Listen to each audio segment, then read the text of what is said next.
2023년 1월 17일 화요일 오전, 고양시 일산 동구에 있는 한 가구 공장에서 연기가 피어올랐습니다. 불이 난 시각은 대략 오전 11시경으로 추정돼요. 처음 불을 발견한 사람이 누구인지는 확실하지 않죠. 지나가던 사람이 연기를 보고 신고했을 수도 있고 인근 상가에서 이상한 냄새를 먼저 맡았을지도 모릅니다. 불은 생각보다 빠르게 번졌어요. 공장 안에는 나무 가구들과 자재들이 가득했죠. 소방대가 출동했고 30분 남짓 만에 불길은 잡혔습니다.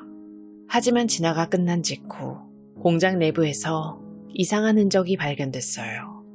진입한 구조대가 타다 남은 가구 사이에서 사람의 형태를 알아봅니다. 불탄 형체는 곧 신원 확인을 거쳤고 시신은 이 공장을 운영하던 58세의 남성으로 밝혀졌죠. 생전에 그는 이곳에서 가구를 만들고 납품하면서 홀로 생계를 책임져 왔던 사람이었어요. 현장은 순식간에 사건 현장으로 바뀌게 됩니다. 처음엔 단순한 화재 사고처럼 보였지만 시간이 흐를수록 경찰은 의심을 거두지 않았어요. 불은 2층부터 번졌는데요. 그의 직접적인 사망 원인 역시 연기나 화염이 아니었어요. 의료진은 외부 상처와 눌림 자국, 불과는 무관한 신체 손상 흔적들을 확인합니다. 그리고 결정적으로 그의 몸이 놓여있던 위치에 불이 인위적으로 집중된 흔적이 남아있었어요. 누군가 그를 숨기기 위해 불을 질렀을 가능성, 그보다 먼저 그를 직접 해쳤을 가능성이 제기됩니다. 사건은 단순한 화재가 아니라 살인의 흔적으로 다시 조명되기 시작했죠. 화재로 목숨을 잃은 남성, 그는 고양시 일산 동구 이 지역에서 작은 가구 공장을 운영했어요. 가게 간판은 눈에 띄지 않았지만 나무 향이 풍기던 그곳에선 매일 누군가가 땀을 흘리며 일하고 있었죠. 그가 바로 피해자 B씨였습니다. 목공 경력만 30년 가까이, 제작부터 납품, 설치까지 혼자 도맡아온 사람이었어요. 직원도 없었고 거래처도 몇 군데 정해져 있었죠. 주변 상인들 말로는 말수는 적지만 성실하고 책임감 있는 사람이었다고 해요. 술집이나 모임에서 본 기억도 없고 늘 작업복 차림으로 바쁘게 움직이던 모습이 전부였죠. 하지만 그가 어떤 삶을 살아왔는지, 가족은 누구인지에 대해 아는 사람은 거의 없었습니다. 그의 가족에 대해서는 이웃들도 거래처들도 잘 몰랐어요. 가끔 혼잣말을 하거나 전화통화를 하다 말고는 한숨을 쉬는 모습 정도로만 기억에 남아있다고 합니다. 그런데 경찰 조사 결과 피해자에게는 성인 아들 한 명이 있었어요. 28살의 A. 놀라운 건 이 아들과는 몇 년 전부터 연락을 끊고 지냈다는 점이었습니다. 정확히 언제부터였는지는 알 수 없지만 주변에서는 둘이 마주치는 걸 거의 본 적이 없다는 말이 나왔죠. 아들은 어린 시절부터 외가에서 자랐고 피해자와 함께 지낸 시간은 많지 않았던 걸로 보입니다. 하지만 정확한 사정은 외부로 잘 알려지지 않았죠. 피해자 본인도 주변의 가정사의 이야기를 꺼낸 적이 거의 없었고 공장 안에서 대부분의 시간을 보냈기 때문에 누구와 연락하고 지내는지 어떤 관계를 유지하는지도 알 수 없었습니다. 그저 겉으로 보기엔 성실한 가장이자 조용한 공장 사장님이었을 뿐이에요. 하지만 그 조용한 일상이 어느 날 갑자기 불길 속에 사라졌습니다. 그리고 곧 밝혀지게 되죠. 그와 오랜 시간 단절돼 있던 아들이 이 사건과 깊숙하게 연관돼 있다는 사실이요. A가 처음 한국을 떠난 건 2018년. 당시 그는 20대 초반이었고 베트남으로 유학을 떠났습니다. 그곳에서의 생활은 길지 않았죠. A의 건강이 급격히 나빠지기 시작해요. 처음에는 소화불량, 피로감 같은 증상으로 시작됐지만 점점 외부 활동 자체가 어려울 정도로 컨디션이 나빠졌습니다. 그는 병원도 다녔고 약도 먹었어요. 하지만 상태는 좀처럼 호전되지 않았죠. 그런데 문제는 그 시점부터 시작됩니다. A는 자신이 아픈 이유가 부모가 보낸 건강식품 때문이라고 생각하게 돼요. 정확한 의학적 근거는 없었습니다. 하지만 그는 점점 확신에 가까운 믿음을 갖게 되죠. 누군가는 그걸 오해라고 부를 수도 있고 착각이라고 할 수도 있겠지만 A의 머릿속에서는 그것이 확실한 원인으로 굳어지기 시작한 겁니다. 2021년 A는 한국으로 돌아옵니다. 그리고 일산에 있는 가족의 집에서 함께 지내게 되죠. 귀국 후에도 그는 취업을 하지 않았습니다. 대부분의 시간을 방 안에서 보냈고 가끔 외출을 하더라도 가족과의 대화는 거의 없었어요. 시간이 흐르면서 A의 감정은 더 복잡해졌습니다. 몸은 여전히 아팠고 일상은 점점 흐려졌죠. 가족은 아무 말도 하지 않았지만 그의 마음은 조용히 무너져 내리고 있었습니다. 부모에 대한 원망, 예전부터 쌓여있던 가족사에 대한 불만, 그리고 누구도 나를 이해하지 않는다는 생각. 그 모든 것이 쌓이고 섞이고 결국엔 왜곡된 인식으로 굳어지게 됩니다. A는 더 이상 가족을 가족으로 보지 않았어요. 자신의 고통을 모른 척하는 사람들, 심지어 고통의 원인을 제공한 사람들로 느끼기 시작했죠. 그 생각은 단순한 불신에서 멈추지 않았습니다. 누군가는 날 해치려고 했다는 의심으로 모두가 나를 적대하고 있다는 피해의식으로 이어졌습니다. 하지만 이 모든 과정은 조용히, 아주 조용히 그의 안에서만 벌어졌던 일이에요. 겉으로는 아무런 문제가 없는 듯 지냈지만 그의 마음은 이미 현실과는 다른 방향으로 기울어가고 있었습니다. 2022년 초쯤부터 A는 더 이상 부모와 함께 살지 않았어요. 그는 일산의 부모집을 나와 외삼촌이 사는 집으로 거처를 옮겼죠. 가족 간의 갈등이 겉으로 드러난 건 그즈음부터였습니다. A는 외가 가족들과 지내는 동안 부모에 대한 부정적인 이야기를 반복적으로 들었다고 해요. 물론 그 말이 모두 사실인지 아닌지는 확인하기 어렵습니다. 하지만 A의 마음속에서는 그런 이야기들이 더 깊은 감정의 골을 만들어갔죠. 그리고 마침내 그의 감정은 행동으로 번져나가기 시작합니다. 2022년 7월 3일, A는 부모가 사는 집의 현관에 인분을 바릅니다. 누가 봐도 명백한 모욕행위였죠. 하지만 그는 멈추지 않았어요.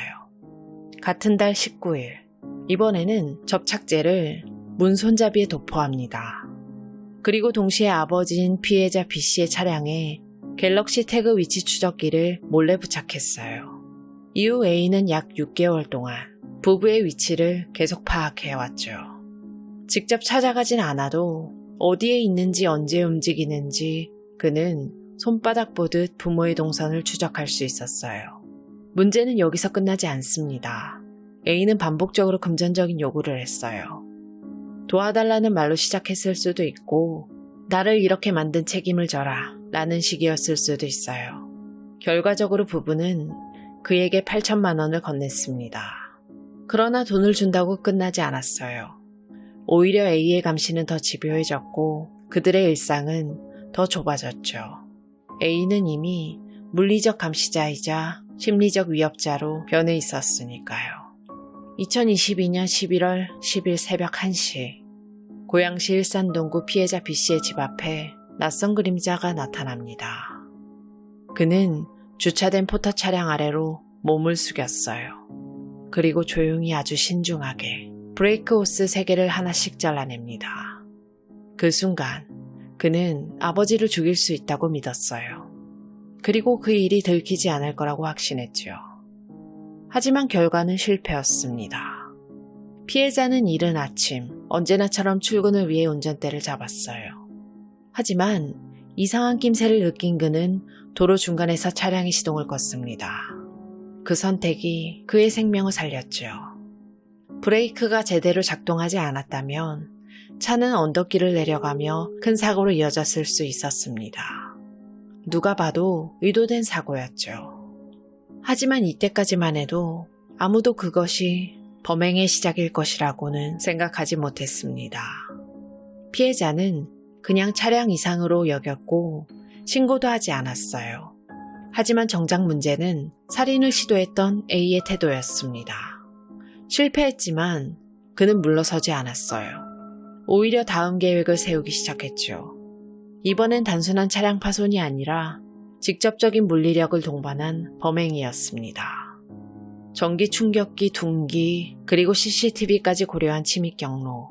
A는 이제 단순히 위험한 아들이 아니라 살인을 계획하고 실행할 수 있는 사람으로 완전히 변해 있었던 겁니다. 브레이크호스 절단이 실패로 돌아간 지 열흘 뒤인 11월 20일, A는 다시 피해자의 가구 공장 주변을 돌기 시작합니다.